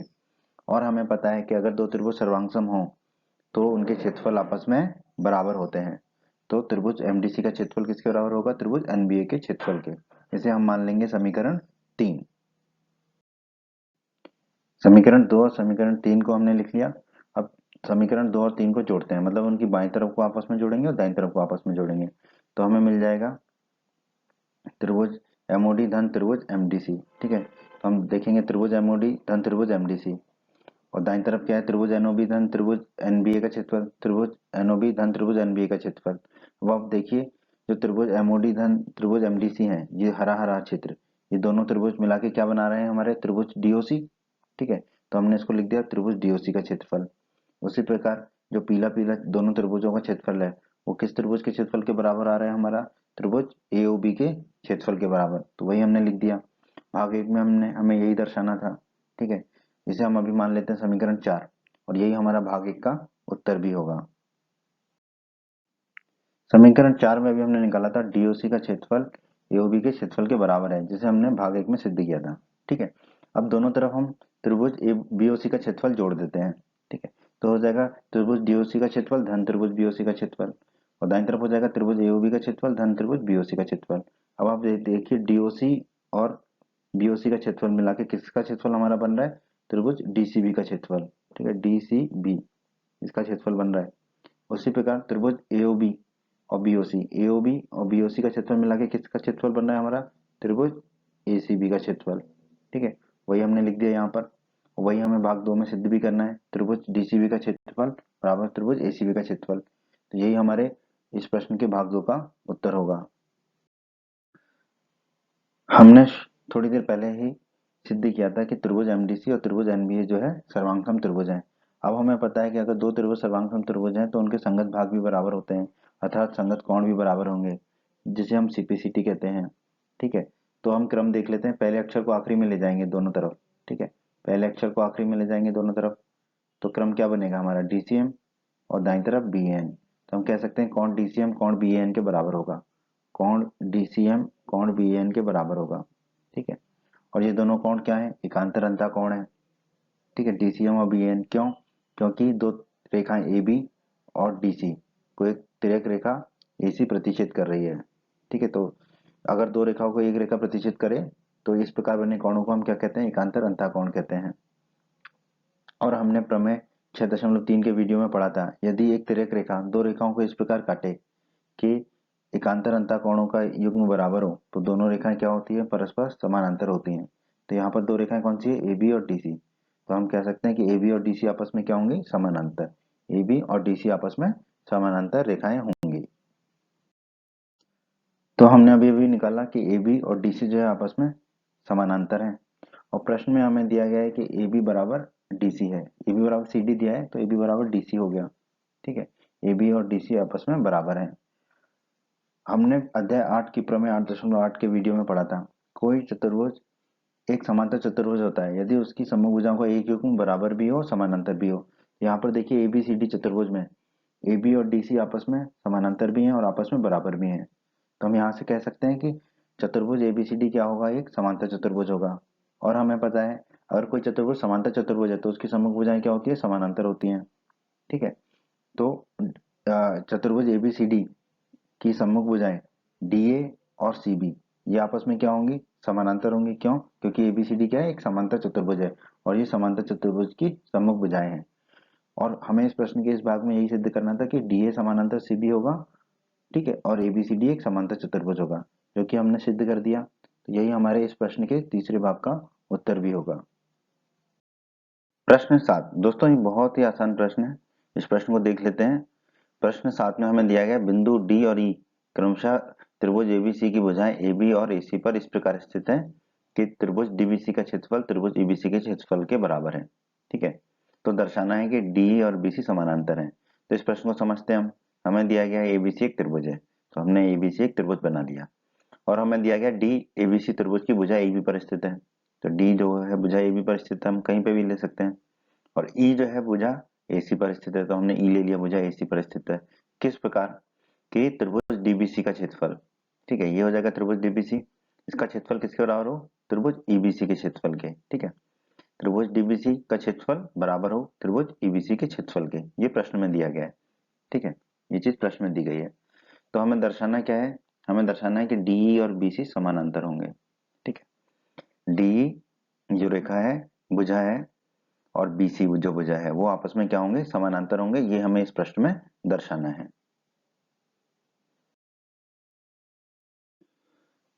जैसा कि मैंने बताया है ये प्रश्न बहुत ही आसान है, प्रमेय पे आधारित प्रश्न है ये। तो यहाँ पर हम इससे हल करते हैं। त्रिभुज डीबीसी और त्रिभुज ईबीसी एक ही आधार बीसी पर स्थित है। ठीक है। और इसको ऐसे भी पहचान सकते हैं कि जो भी त्रिभुज है उनमें जो दो अक्षर है वो कॉमन है। ठीक है। यहाँ पर देखिए बीसी और इसमें भी बीसी, तो इससे हम निकाल सकते हैं कि एक ही आधार पर है। वो आधार क्या है, बीसी है। और क्या दिया गया है कि उन दोनों त्रिभुजों के क्षेत्रफल भी क्या है, बराबर है। उन दोनों त्रिभुजों के क्षेत्रफल बराबर है। ठीक है। तो हमने अध्याय 9 की प्रमेय 9.3 के वीडियो में पढ़ा था, एक ही आधार वाले और बराबर क्षेत्रफलों वाले त्रिभुज एक ही समांतर रेखाओं के बीच स्थित होते हैं। तो हम क्या निष्कर्ष निकाल सकते हैं, यहाँ पर त्रिभुज डीबीसी और त्रिभुज ईबीसी एक ही समांतर रेखाओं डी और बीसी के बीच स्थित होंगे। ठीक है। इसमें से कि बीसी तो आधार है। ठीक है। और दो समांतर रेखाएं कौन कौन सी हो जाएंगी, डी और बीसी के बीच स्थित होंगे। तो हम यहाँ से कह देंगे डी समानांतर होगा बीसी के, डी समानांतर होगा बीसी के। यही हमें इस प्रश्न में दर्शाना था। तो यही हमारे इस प्रश्न का उत्तर भी हो जाएगा। प्रश्न 8। ठीक है। तो हम इस प्रश्न 8 को पहले समझ लेते हैं। प्रश्न 8 में हमें दिया गया है एबीसी एक त्रिभुज है, तो हमने एबीसी एक त्रिभुज बना लिया। ठीक है। फिर हमें दिया गया है एक्स वाई भुजा बीसी के समांतर एक रेखा है, तो बीसी के समांतर है एक्स वाई। तो हमने एक रेखा ले ली एक्स वाई जो कि बीसी के समानांतर है। ठीक है। एक्स वाई और बीसी आपस में समानांतर है। और हमें दिया गया बी और एसी समानांतर है। ठीक है। तो एसी के समानांतर एक रेखा खींचेंगे हम बी से। ठीक है। जो एक्स वाई पर मिलेगी ई पर। ठीक है। तो बी समानांतर हो गया एसी के, बी और एसी समानांतर है। और हमें दिया गया है सी एफ और ए बी समानांतर है। ठीक है। तो ए बी के समानांतर सी से एक रेखा खींचेंगे जो एक्स वाई से मिल रही है एफ पर। तो सी एफ और ए बी समानांतर है, ये भी दे रखा प्रश्न में। और प्रश्न में दे रखा है कि भुजा बी जो है रेखा एक्स वाई को ई पर मिलती है। ठीक है। यहाँ ई पर मिलती है। उसी प्रकार हमें दे रखा है कि भुजा सी एफ जो है रेखा एक्स वाई को एफ पर मिलती है। तो हमें अब हम क्या करेंगे, ए को ई से मिला देंगे और ए को एफ से भी मिला देंगे। अब हमें इस प्रश्न में जो दर्शाना है, सिद्ध करना, वो क्या सिद्ध करना है कि त्रिभुज एबीई का क्षेत्रफल, एबीई का जो क्षेत्रफल है वो किसके बराबर है, एसीएफ के क्षेत्रफल के बराबर है। ठीक है। ये हमें इस प्रश्न में सिद्ध करना है। तो अब हम इस प्रश्न को हल करते हैं। प्रश्न में हमें दिया गया है बी और एसी समानांतर है। अब हमें पता है अगर बी और एसी समानांतर है तो बी और सी वाई भी आपस में समानांतर होंगे। ठीक है। क्योंकि सी वाई और एसी एक ही रेखा है, एक ही भुजा पर है। तो यहाँ पर हमने निकाला बी और सी वाई समानांतर है। ठीक है। और हमें प्रश्न में दिया गया है एक्स वाई और बीसी समानांतर है, एक्स वाई और बीसी समानांतर है, ये प्रश्न में दिया गया है हमें। तो अगर एक्स वाई और बीसी समानांतर है तो हम कह सकते हैं कि ई वाई और बीसी भी समानांतर होंगे, क्योंकि एक ही रेखा है। ई वाई और एक्स वाई एक ही रेखा है, तो ई वाई और बीसी आपस में ई वाई और बीसी आपस में समानांतर होंगे। ठीक है। अब हमने अध्याय 8 चतुर्भुज के परिचय में पढ़ा था, एक चतुर्भुज जिसमें सम्मुख भुजाओं के दोनों युग्म समांतर हों तो ऐसा चतुर्भुज क्या कहलाता है? समांतर चतुर्भुज कहलाता है। तो हम यहाँ से निष्कर्ष निकाल देंगे, जो हमारा BCYE है वो क्या होगा? समांतर चतुर्भुज होगा। BCYE हमारा एक समांतर चतुर्भुज होगा। प्रश्न में हमें दिया गया है CF और AB समानांतर है। ठीक है, अगर CF और AB समानांतर है तो हम कह सकते हैं CF और BX भी आपस में समानांतर होंगे, क्योंकि BX और AB एक ही भुजा पर स्थित है। हमें प्रश्न में दिया गया XY और BC समानांतर है। ठीक है, अगर XY और BC समानांतर है तो हम कह सकते हैं कि XF और BC भी आपस में समानांतर होंगे, क्योंकि XF और XY एक ही भुजा पर स्थित है। फिर हमने अध्याय 8 के परिचय में पढ़ा था, कोई चतुर्भुज जिसकी सम्मुख भुजाओं के दोनों युग्म समांतर हो समांतर चतुर्भुज कहलाता है। तो हम यहाँ से निष्कर्ष निकाल पाएंगे कि BCFX जो है वो क्या होगा? हमारा एक समांतर चतुर्भुज होगा। BCFX हमारा एक समांतर चतुर्भुज होगा। हमने अब ये भी निकाला है कि BCYE जो है हमारा एक समांतर चतुर्भुज है, और हमने ये भी निकाला था BCFX जो है वो एक समांतर चतुर्भुज है। अब हम जानते हैं यहाँ पर कि जो समांतर चतुर्भुज BCYE है और समांतर चतुर्भुज BCFX है वो एक ही आधार BC और एक ही समांतर रेखा है BC और EF पर स्थित है। ठीक है, तो हमने अध्याय 9 के प्रमेय 9.1 में पढ़ा था, एक ही आधार और एक ही समांतर रेखाओं के बीच स्थित समांतर चतुर्भुज क्या होते हैं? क्षेत्रफल में बराबर होते हैं। तो हम यहाँ से निष्कर्ष निकाल पाएंगे कि जो चतुर्भुज BCYE है उसका क्षेत्रफल किसके बराबर होगा? चतुर्भुज BCFX के क्षेत्रफल के बराबर। ठीक है, BCYE का क्षेत्रफल बराबर होगा BCFX के क्षेत्रफल के बराबर। इसे हम मान लेंगे समीकरण 1। देखते हैं त्रिभुज AB और समांतर चतुर्भुज BCYE। ठीक है, ये दोनों एक ही आधार B और एक ही समांतर रेखाओं BE और AC के बीच स्थित है। ठीक है, एक ही आधार के लिए तो मैंने बताया था आपको दो अक्षर समान होने चाहिए। तो यहाँ पर देखिए त्रिभुज में B और E और चतुर्भुज में भी B और E आ रहे हैं, तो एक ही आधार BE हो गया। ठीक है, और समांतर रेखाएं कौन सी होंगी? एक तो आधार ही होगा और दूसरी समांतर रेखाएं हैं A और C। ठीक है, बीच स्थित है। तो हमने अध्याय 9 में के परिचय में पढ़ा है कि अगर एक त्रिभुज और एक समांतर चतुर्भुज एक ही आधार और एक ही समांतर रेखाओं के बीच स्थित हो तो उस त्रिभुज का क्षेत्रफल उस समांतर चतुर्भुज के क्षेत्रफल का आधा होता है। तो यहाँ हम लिख देंगे त्रिभुज AB का क्षेत्रफल किसके बराबर होगा? समांतर चतुर्भुज BCYE के क्षेत्रफल के आधे के बराबर होगा। और अभी अभी हमने समीकरण 1 में निकाला था चतुर्भुज BCYE का क्षेत्रफल किसके बराबर है? चतुर्भुज BCFX के क्षेत्रफल के बराबर। तो यहाँ पर हम चतुर्भुज BCYE की जगह रख देंगे चतुर्भुज BCFX। ठीक है, क्षेत्रफल। तो यहाँ पे हमारा आ जाएगा त्रिभुज ABE का क्षेत्रफल किसके बराबर आ जाएगा? 1/2 गुणा चतुर्भुज BCFX के क्षेत्रफल के बराबर। ठीक है, इसे हम मान लेंगे समीकरण 2। उसी प्रकार हम देखते हैं त्रिभुज ACF और समांतर चतुर्भुज BCFX। ठीक है, एक ही आधार CF पर है त्रिभुज ACF और समांतर चतुर्भुज BCFX एक ही आधार CF पर है। ठीक है, फिर से वही देखिए त्रिभुज में दो अक्षर CF और चतुर्भुज में भी दो अक्षर CF। ठीक है, तो ये दोनों का सेम आधार हो जाएगा, एक ही आधार हो जाएगा CF और एक ही समांतर रेखाएं CF और AB के बीच स्थित है। CF और AB के बीच स्थित है। ठीक है, तो हमने अध्याय 9 के परिचय में पढ़ा था, यदि एक त्रिभुज और एक समांतर चतुर्भुज एक ही आधार और एक ही समांतर रेखाओं के बीच स्थित हो तो त्रिभुज का जो क्षेत्रफल है वो समांतर चतुर्भुज के क्षेत्रफल का आधा होता है। तो यहाँ पे हम लिख देंगे त्रिभुज ACF का क्षेत्रफल किसके बराबर होगा? 1/2 गुणा समांतर चतुर्भुज BCFX के क्षेत्रफल के बराबर। इसे हम मान लेते हैं समीकरण 3। अब समीकरण 2 में हमने निकाला था त्रिभुज AB का क्षेत्रफल किसके बराबर आया था? 1/2 गुणा चतुर्भुज BCFX के क्षेत्रफल के बराबर। अब आप देखिए समीकरण 3 और समीकरण 2 में दाईं तरफ बराबर है। क्या है दाईं तरफ दोनों में? 1/2 गुणा BCFX का क्षेत्रफल।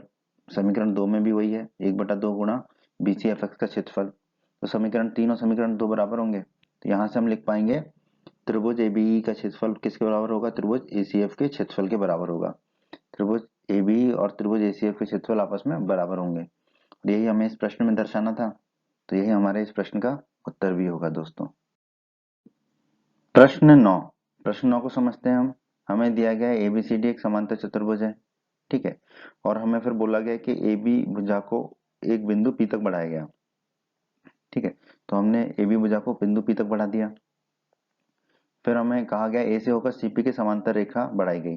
ठीक है, तो सीपी पहले बना लिया हमने, फिर ए से सीपी के समांतर रेखा खींच ली। ठीक है, ए से बढ़ाकर सीपी के समांतर खींच ली। तो हम यहाँ पे लिख देंगे जो ए क्यू है वो समानांतर होगा सीपी के। ठीक है, प्रश्न में दिया गया है। और वो रेखा सीबी को कहाँ मिल रही है, क्यू पर। ठीक है, तो सीबी को आगे बढ़ा दिया और क्यू से मिला दिया। ठीक है, फिर हमें कहा गया कि समांतर चतुर्भुज पीबी क्यू आर को पूरा किया जाता है। ठीक है, तो पीबी क्यू आर एक समांतर चतुर्भुज है जो आकृति में हमें दिया गया है, उसको हम पूरा कर देते हैं। ठीक है, तो ये आकृति इस तरह बनी है। ठीक है, इसको हमने समझाया। प्रश्न में तो ये आकृति एक साथ दे रखी है। ठीक है, पर ये कैसे बनी वो हमने समझा दिया। ठीक है, तो हमें क्या इसमें दर्शाना है, क्या सिद्ध करना है कि चतुर्भुज एबीसीडी का जो क्षेत्रफल है, समांतर चतुर्भुज एबीसीडी जो दिया गया है प्रश्न में, उसका जो क्षेत्रफल है वो समांतर चतुर्भुज पीबी क्यू आर के क्षेत्रफल के बराबर होगा। ठीक है, तो ये दोनों समांतर चतुर्भुज का क्षेत्रफल बराबर होगा, ये हमें दर्शाना है इस प्रश्न में। इस प्रश्न को हल करने के लिए हमें कुछ रचना करनी पड़ेगी, तो वो कर लेते हैं। पहले बिंदु ए और सी को जोड़ देते हैं और बिंदु पी और क्यू को जोड़ देते हैं। ठीक है, अब हम देखते हैं त्रिभुज ए सी क्यू और त्रिभुज ए पी क्यू में। ठीक है, त्रिभुज ए सी क्यू और त्रिभुज ए पी क्यू, ठीक है, एक ही आधार एक क्यू पर स्थित है। ठीक है, अब आधार पहचानने के लिए हमने बताया था कि अक्षर समान होने चाहिए। तो त्रिभुज एसी क्यू में ए और क्यू है और त्रिभुज एपी क्यू में भी ए और क्यू है, तो इन दोनों का समान आधार है ए क्यू। और ये दोनों त्रिभुज एक ही समांतर रेखा है, ए क्यू तो है ही और दूसरी सीपी, ए क्यू और सीपी के बीच स्थित है। तो हमने अध्याय 9, इसी अध्याय 9 की प्रमेय 9.2 के वीडियो में पढ़ा था, एक ही आधार और एक ही समांतर रेखाओं के बीच स्थित त्रिभुज क्षेत्रफल में बराबर होते हैं। तो हम यहाँ से निष्कर्ष निकाल सकते हैं कि जो त्रिभुज एसी क्यू का क्षेत्रफल है वो किसके बराबर होगा, त्रिभुज एपी क्यू के क्षेत्रफल के बराबर होगा। त्रिभुज एसी क्यू का क्षेत्रफल बराबर होगा त्रिभुज एपी क्यू के क्षेत्रफल के बराबर। हम समीकरण में दोनों तरफ एबी क्यू का क्षेत्रफल घटा देते हैं। ठीक है, एबी क्यू का क्षेत्रफल कौन सा वाला है, ये वाला त्रिभुज एबी क्यू। ठीक है, ये क्षेत्रफल घटा देंगे तो हमें मिलेगा एसी क्यू के क्षेत्रफल में से एबी क्यू का क्षेत्रफल घटा देंगे और एपी क्यू के क्षेत्रफल में भी एबी क्यू का क्षेत्रफल घटा देंगे। ठीक है, अब आप देखिए एसी क्यू के क्षेत्रफल में से एबी क्यू घटाएंगे तो हमें क्या मिलेगा, एबीसी का क्षेत्रफल, वो हमने लिख दिया। उसी प्रकार एपी क्यू के क्षेत्रफल में से एबी क्यू घटाएंगे तो हमें क्या मिलेगा, पीबी क्यू का क्षेत्रफल, वो हमने लिख दिया पीबी क्यू का क्षेत्रफल। इसे हम मान लेंगे समीकरण 1। एसी जो है समांतर चतुर्भुज एबीसीडी का विकर्ण है जो हमने रचना में खींचा था। ठीक है, अब हमने अध्याय 8 की प्रमेय 8.1 में पढ़ा था, किसी समांतर चतुर्भुज का विकर्ण उसे दो सर्वांगसम त्रिभुजों में विभाजित करता है। तो हम यहाँ से कह पाएंगे कि त्रिभुज एबीसी जो है वो सर्वांगसम होगा त्रिभुज एसीडी के, दोनों त्रिभुज आपस में सर्वांगसम होंगे। ठीक है, और हमने अध्याय 9 के परिचय में पढ़ा था यदि जो आकृतियां सर्वांगसम है तो उनके क्षेत्रफल बराबर होंगे। तो ये जो एबीसी है और एसीडी त्रिभुज है इनके क्षेत्रफल आपस में बराबर होंगे और ये दोनों मिलकर किसके क्षेत्रफल के बराबर होंगे, समांतर चतुर्भुज एबीसीडी के क्षेत्रफल के बराबर होंगे। ठीक है, और ये दोनों आपस में बराबर हैं। इसका मतलब क्या हुआ, जो त्रिभुज एबीसी का क्षेत्रफल है वो समांतर चतुर्भुज एबीसीडी के क्षेत्रफल का आधा होगा और त्रिभुज एसीडी का जो क्षेत्रफल है वो भी समांतर चतुर्भुज एबीसीडी के क्षेत्रफल का आधा होगा। ठीक है, तो हम यहाँ लिख देते हैं त्रिभुज एबीसी का क्षेत्रफल जो है वो समांतर चतुर्भुज एबीसीडी के क्षेत्रफल का क्या है, आधा है। क्यों, क्योंकि एबीसी और एसीडी के क्षेत्रफल बराबर होंगे। ठीक है, बराबर होंगे तो इसका मतलब एबीसीडी का जो क्षेत्रफल है वो दो बराबर भागों में बट रहा है, तो त्रिभुज एबीसी का क्षेत्रफल जो है समांतर चतुर्भुज एबीसीडी के क्षेत्रफल का आधा होगा। ठीक है, इसे हम मान लेते हैं समीकरण 2। पीक्यू जो है समांतर चतुर्भुज पीबी क्यू आर का एक विकर्ण है जो हमने रचना में खींचा था। हमने अध्याय 8 की प्रमेय 8.1 के वीडियो में पढ़ा था, किसी समांतर चतुर्भुज का विकर्ण उसे दो सर्वांगसम त्रिभुजों में विभाजित करता है। तो हम यहाँ से कह पाएंगे कि त्रिभुज पीबी क्यू और त्रिभुज पी आर क्यू जो है वो क्या है, सर्वांगसम त्रिभुज है। और हमने अध्याय 9 के परिचय के वीडियो में पढ़ा है यदि दो आकृतियां सर्वांगसम होती हैं तो उनके क्षेत्रफल बराबर होते हैं, अर्थात ये दोनों त्रिभुज पीबी क्यू और पी आर क्यू जो है उनके क्षेत्रफल आपस में बराबर होंगे। तो ये दोनों त्रिभुजों के क्षेत्रफल आपस में बराबर होंगे और ये दोनों त्रिभुज जो है का क्षेत्रफल मिला के किसके बराबर होगा, हमारा समांतर चतुर्भुज पीबी क्यू आर के क्षेत्रफल के बराबर होगा। तो हम कह पाएंगे ये जो त्रिभुज पीबी क्यू का क्षेत्रफल है वो समांतर चतुर्भुज पीबी क्यू आर के क्षेत्रफल का आधा होगा। ठीक है, पीबी क्यू का जो क्षेत्रफल है समांतर चतुर्भुज पीबी क्यू आर के क्षेत्रफल का आधा होगा। इसे हम मान लेंगे समीकरण 3। हमने समीकरण 2 लिख दिया, समीकरण 3 लिख दिया और समीकरण 1 लिख दिया। अब समीकरण 1 में देखिए त्रिभुज एबीसी का क्षेत्रफल किसके बराबर है? त्रिभुज पीबीक्यू के क्षेत्रफल के बराबर है। समीकरण 2 में हमें दिया गया त्रिभुज एबीसी का क्षेत्रफल और समीकरण 3 में हमें दिए गए त्रिभुज पीबीक्यू का क्षेत्रफल। ठीक है, तो इन दोनों के दाईं तरफ को हम बराबर कर देंगे समीकरण 2 और 3 के। तो हमें क्या मिलेगा? एबीसीडी के क्षेत्रफल का आधा बराबर किसके हो जाएगा? पीबीक्यूआर के क्षेत्रफल के आधे के बराबर हो जाएगा। ठीक है, अब 1/2 से 1/2 को हम काट सकते हैं, तो हमें क्या मिलेगा? एबीसीडी का क्षेत्रफल किसके बराबर मिलेगा? पीबीक्यूआर के क्षेत्रफल के बराबर। तो एबीसीडी का क्षेत्रफल बराबर मिला हमें पीबीक्यूआर के क्षेत्रफल के बराबर, और यही हमें इस प्रश्न में दर्शाना था। ठीक है, तो यही हमारा इस प्रश्न का उत्तर हो जाएगा दोस्तों। प्रश्न 10 बहुत ही आसान प्रश्न है दोस्तों ये। इस प्रश्न को हम समझ लेते हैं। हमें दिया गया है एबीसीडी एक समलंब चतुर्भुज है, तो हमने एबीसीडी एक समलंब चतुर्भुज बना लिया जिसमें हमें दिया गया ए बी और डी सी समानांतर हैं, तो ए बी और डी सी समानांतर होंगे। और हमें दिया गया है विकर्ण ए सी और बी डी, विकर्ण ए सी और बी डी एक दूसरे को परस्पर कहाँ पर प्रतिच्छेद करते हैं? ओ पर।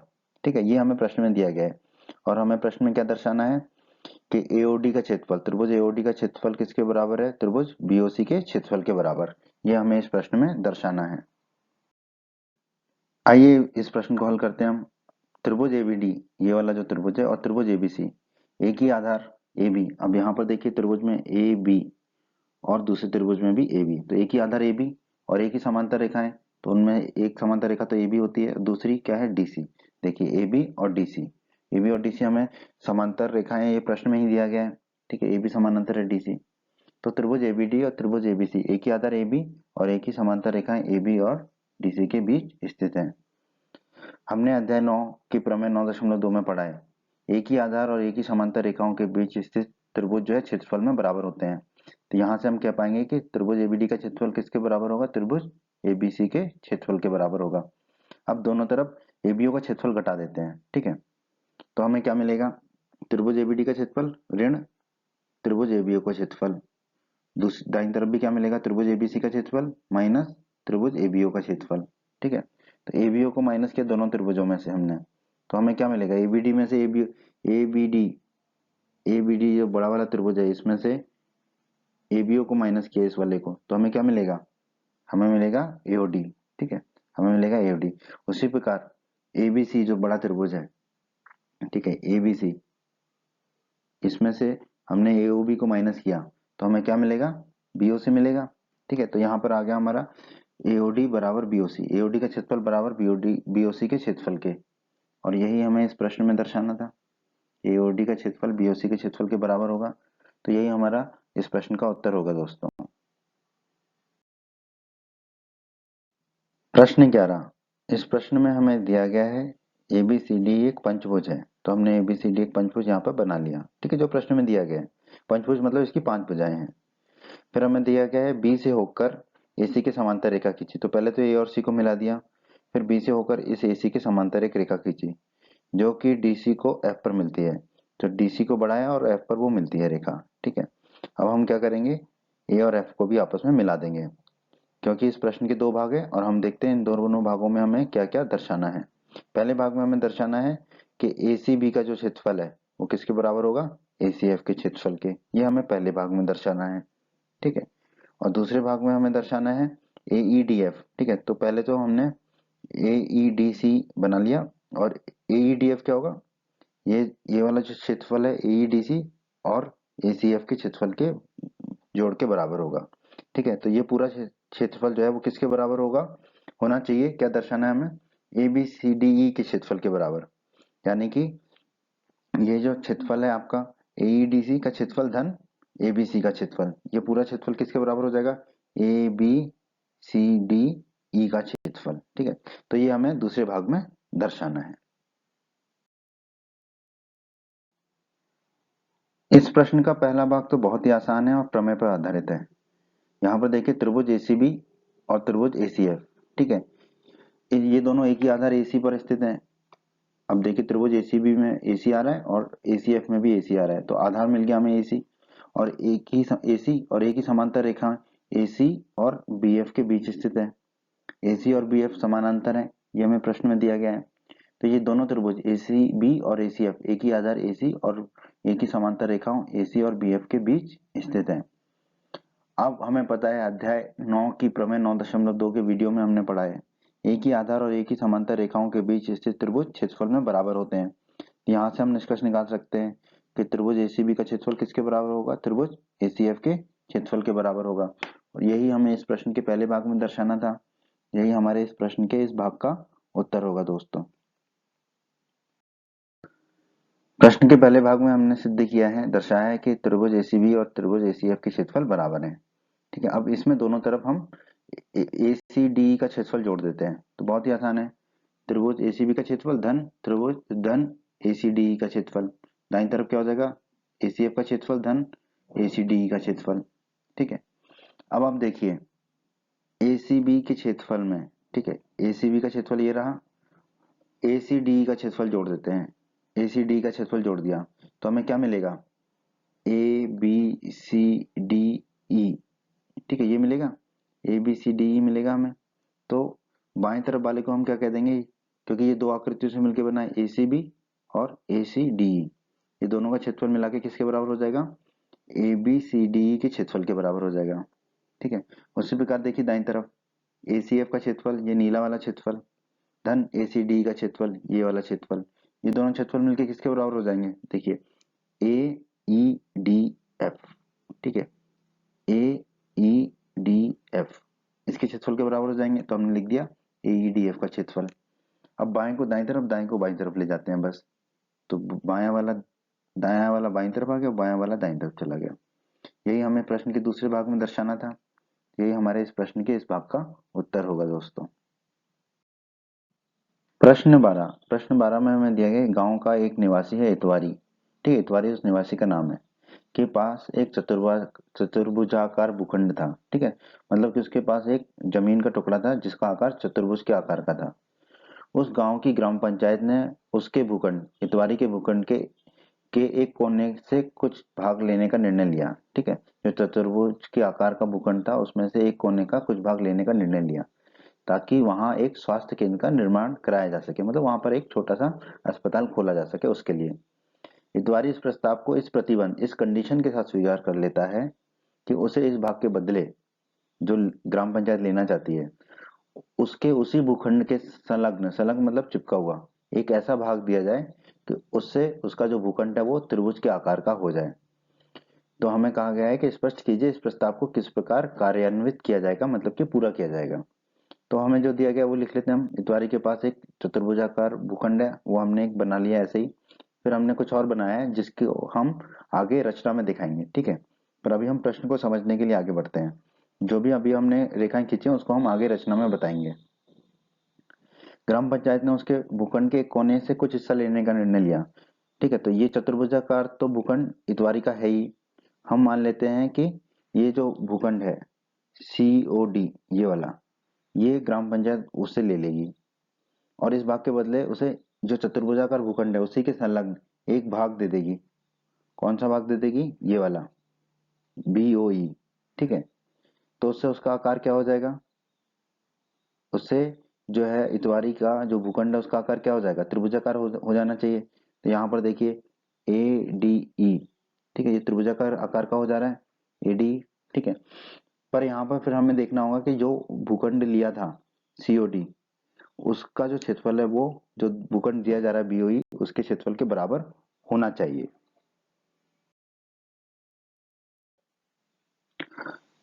इस प्रश्न को हल करने के लिए हमें कुछ रचना करनी पड़ेगी। तो ABCD तो चतुर्भुजाकार भूखंड है वो तो दिया गया है। ठीक है, B और D को जोड़ देते हैं विकर्ण को। ठीक है, अब C से होकर DB के समानांतर एक रेखा खींची। ठीक है, जो AB को कहाँ पर मिलती है, E पर मिलती है। तो CE और जो DB है वो क्या है, आपस में समानांतर है।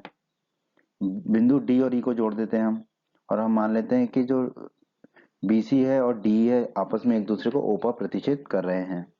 ठीक है, अब हमें यहाँ पर बताना है कि जो भूखंड का टुकड़ा ले रही है गांव DOC उसका क्षेत्रफल जो भूखंड का टुकड़ा दे रही है BOE उसके बराबर होना चाहिए। ठीक है, तभी जो है ये प्रश्न हल हो पाएगा, ये चीज प्रस्ताव कार्यान्वित हो पाएगा अगर ये दोनों का क्षेत्रफल बराबर हुआ तो, क्योंकि तभी उसके बाद जो है बचा हुआ भूखंड जो है इतवारी के पास, उसका आकार क्या होगा? त्रिभुजाकार होगा। इसको हल करते हैं। त्रिभुज डीबीसी, ये वाला त्रिभुज, और त्रिभुज डीबीई एक ही आधार डीबी पर स्थित है। देखिए त्रिभुज डीबीसी में डीबी है और त्रिभुज डीबीए में भी डीबी है, तो ये एक ही आधार डीबी पर स्थित है और एक ही समांतर रेखाएं डीबी और सी के बीच स्थित हैं। ठीक है, डीबी और सी के बीच स्थित हैं।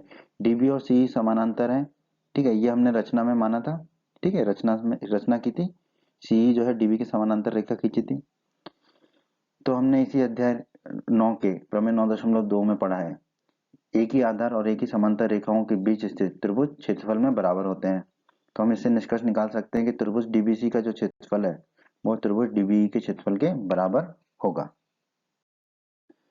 डीबीसी का क्षेत्रफल डीबीई के क्षेत्रफल के बराबर है। अब दोनों तरफ हम डीबीओ का क्षेत्रफल घटा देते हैं। ये जो हरा वाला दिख रहा है क्षेत्रफल, ये क्षेत्रफल दोनों में से घटा देते हैं। ठीक है, तो हो जाएगा डीबीसी के क्षेत्रफल में से डीबीओ का क्षेत्रफल घट जाएगा और डीबीई के क्षेत्रफल में से भी डीबीओ का क्षेत्रफल घट जाएगा।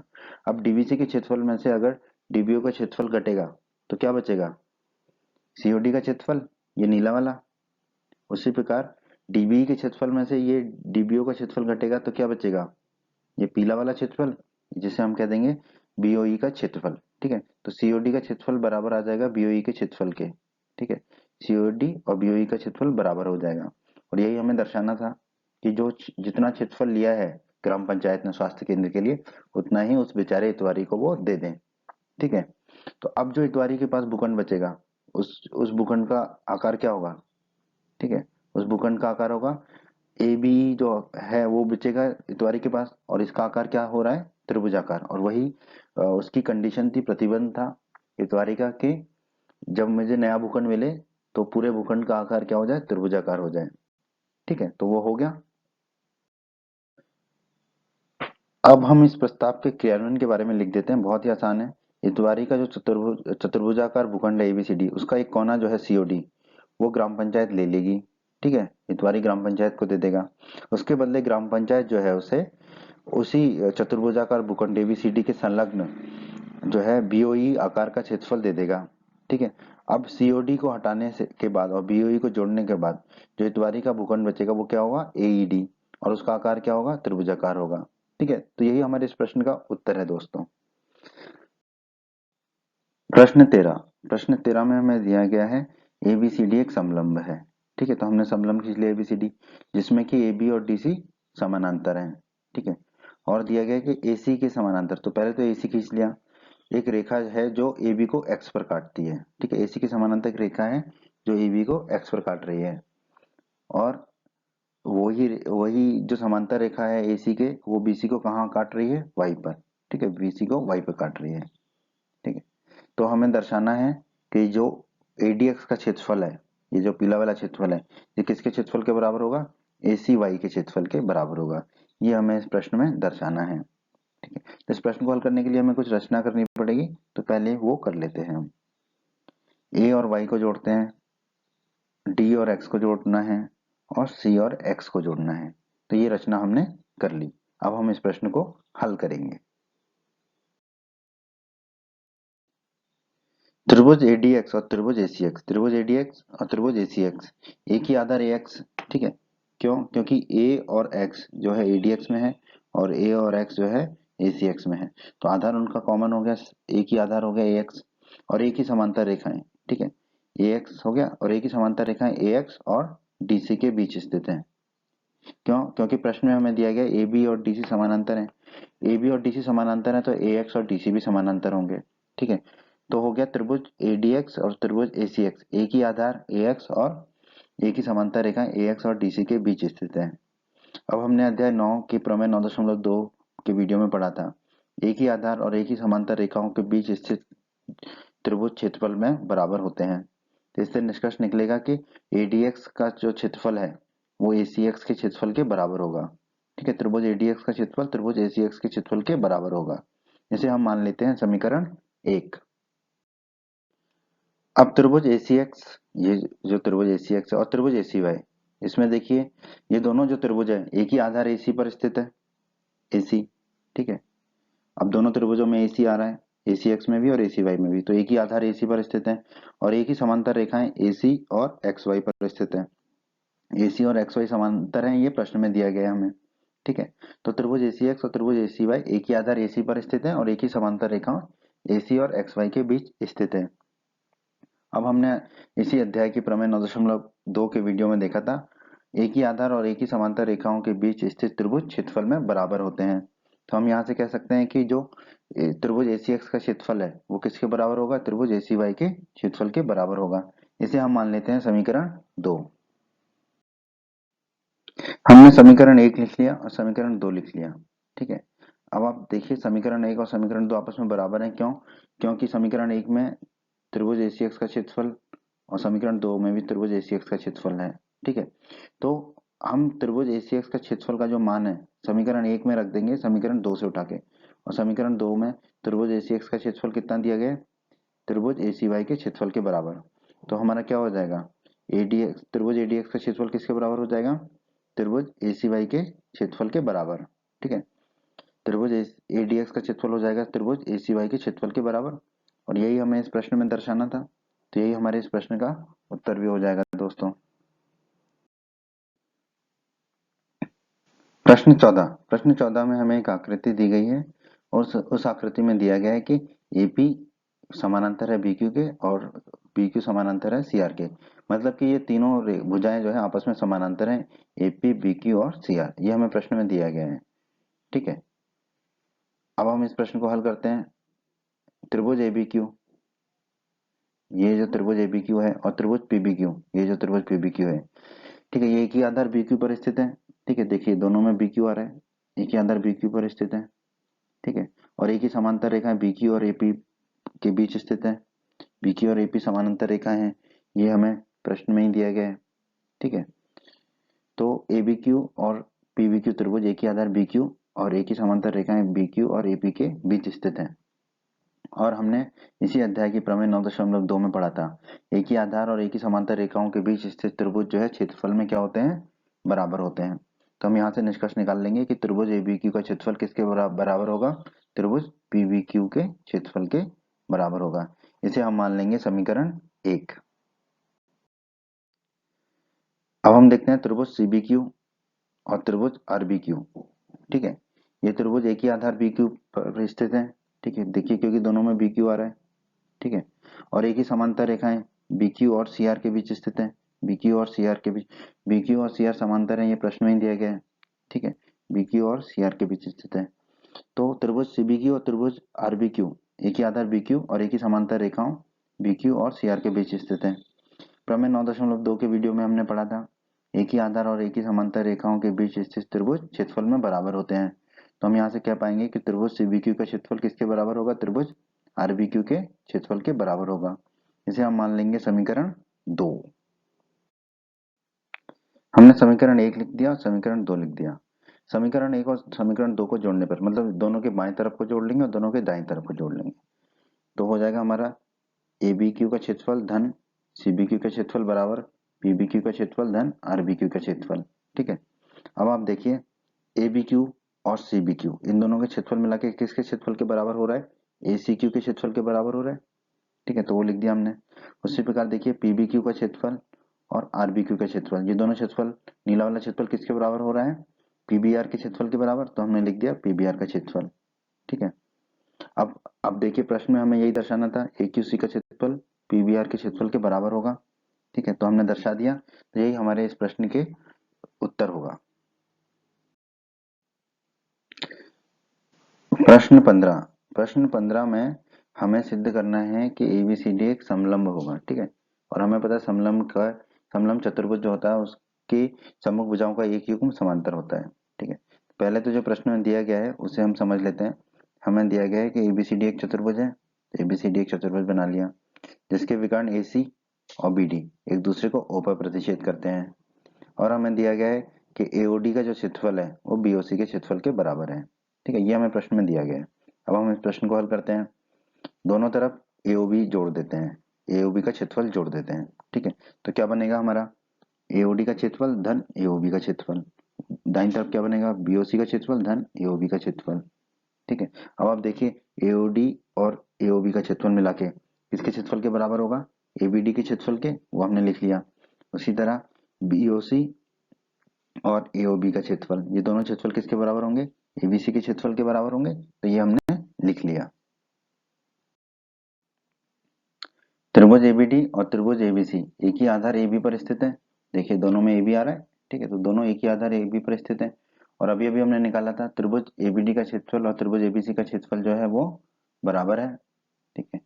तो हमने अध्याय 9 की प्रमेय 9.3 में पढ़ा था, एक ही आधार वाले और बराबर क्षेत्रफलों वाले त्रिभुज एक ही समांतर रेखाओं के बीच स्थित होते हैं। तो हम यहाँ से निष्कर्ष निकाल पाएंगे कि त्रिभुज ABD और त्रिभुज ABC एक ही समांतर रेखा है, उनमें से एक रेखा तो AB होगी, ठीक है, AB, और दूसरी समांतर रेखा कौन सी होगी, DC के बीच स्थित है। तो हम कह पाएंगे AB और DC क्या है, आपस में समानांतर है। और ABCD क्या है, हमारा एक चतुर्भुज है जो प्रश्न में दिया गया है। तो हम यहाँ से निष्कर्ष निकाल सकते हैं कि ABCD क्या होगा, एक समलंब होगा, क्योंकि समलंब चतुर्भुज जो है उसकी सम्मुख भुजाओं का एक युग्म समांतर होता है। तो यहाँ पर AB और DC सम्मुख भुजाएं हैं चतुर्भुज ABCD की, और ये समानांतर है। तो ABCD क्या होगा, हमारा एक समलंब चतुर्भुज होगा। यही हमें दर्शाना था इस प्रश्न में, तो यही हमारे इस प्रश्न का उत्तर होगा दोस्तों।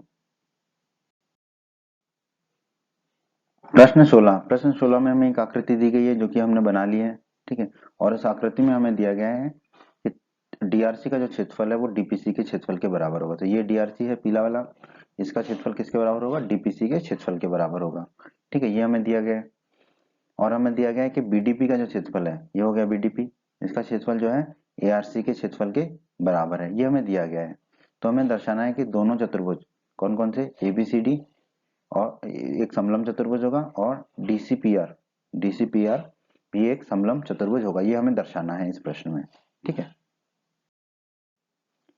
त्रिभुज DRC और त्रिभुज DPC जो है वो एक ही आधार DC पर स्थित है, क्योंकि दोनों में देखिए D और C आ रहा है, ठीक है, दोनों एक ही आधार DC पर स्थित है और दोनों के क्षेत्रफल बराबर है, ठीक है, ये हमें प्रश्न में ही दिया गया है, दोनों के क्षेत्रफल बराबर है, ठीक है। तो हमने अध्याय 9 की प्रमेय 9.3 में पढ़ा था, एक ही आधार और बराबर क्षेत्रफलों वाले त्रिभुज एक ही समांतर रेखाओं के बीच स्थित होते हैं, ठीक है। तो यहाँ पर हम कह सकेंगे कि त्रिभुज DRC और त्रिभुज DPC एक ही समांतर रेखाएं कौन कौन सी, DC और RP के बीच स्थित होंगे, ठीक है, DC और RP के बीच स्थित होंगे, ठीक है। तो DC और RP क्या होंगे, समानांतर भुजाएं होंगी। और हमें पता है अगर एक चतुर्भुज की में सम्मुख भुजाओं का एक युग्म समांतर हो तो वो चतुर्भुज क्या होता है, समलंब चतुर्भुज होता है। तो हम यहाँ से निष्कर्ष निकाल पाएंगे कि जो DCPR है हमारा वो क्या है, एक समलंब चतुर्भुज है। और यही हमें दर्शाना भी था इस प्रश्न के एक भाग में, दूसरे भाग में, ठीक है। तो ये दर्शा दिया, तो यही हमारे प्रश्न 16 के दूसरे भाग का उत्तर होगा कि DCPR क्या है, एक समलंब चतुर्भुज है। BDP का क्षेत्रफल और ARC का क्षेत्रफल बराबर है, ये हमें प्रश्न में दिया गया है, ठीक है। BDP और ARC का क्षेत्रफल बराबर है, ये प्रश्न में दिया गया है। अब दोनों तरफ DPC को घटा लेते हैं, ठीक है। तो हमारा क्या हो जाएगा समीकरण, BDP का क्षेत्रफल में से DPC का क्षेत्रफल घट गया और दाईं तरफ ARC के क्षेत्रफल में से DPC का क्षेत्रफल घट गया, ठीक है, ये आ गया, ठीक है। अब देखिए BDP में से अगर हम ये नीचे वाला DPC घटा देंगे तो क्या बचेगा, ऊपर वाला बचेगा, ठीक है। तो ऊपर वाला क्या होगा हमारा, BDC। तो हम कह देंगे BDP में से DPC घटाया तो हमें मिला BDC। तो त्रिभुज BDC का क्षेत्रफल किसके बराबर हो जाएगा, ARC का क्षेत्रफल माइनस DPC का क्षेत्रफल। अभी जो है DRC का क्षेत्रफल और DPC का क्षेत्रफल बराबर है, ये हमें प्रश्न में दिया गया है, ठीक है। तो यहाँ पर DPC की जगह मैं क्या लिख सकता हूँ, DRC लिख सकता हूँ, क्योंकि DRC और DPC का क्षेत्रफल बराबर है। तो हम यहाँ पर DPC की जगह रख देंगे DRC का क्षेत्रफल, ठीक है। तो हमारा हो जाएगा BDC का क्षेत्रफल बराबर ARC का क्षेत्रफल माइनस DRC का क्षेत्रफल। अब ये ARC का क्षेत्रफल है, इसमें से हम DRC का क्षेत्रफल, ये नीचे वाला क्षेत्रफल घटा देंगे तो हमें क्या मिलेगा, ऊपर वाला क्षेत्रफल, जिसे हम क्या कह देंगे, ADC का क्षेत्रफल, ठीक है। तो BDC का क्षेत्रफल किसके बराबर आ जाएगा, हमारा ADC के क्षेत्रफल के बराबर हो जाएगा, ठीक है। BDC और ADC का क्षेत्रफल बराबर हो जाएगा, इसे हम मान लेते हैं समीकरण 1। अब हम देखते हैं त्रिभुज BDC और त्रिभुज ADC, ठीक है, एक ही आधार DC पर स्थित है, ठीक है, क्योंकि दोनों में DC आ रहा है, ठीक है। तो दोनों एक ही आधार DC पर स्थित है और उनके क्षेत्रफल बराबर है आपस में, ठीक है। ये अभी अभी हमने निकाला BDC और ADC के क्षेत्रफल बराबर है। तो प्रमेय 9.3 के अनुसार क्या होगा, एक ही आधार और बराबर क्षेत्रफलों वाले त्रिभुज एक ही समांतर रेखाओं के बीच स्थित होते हैं।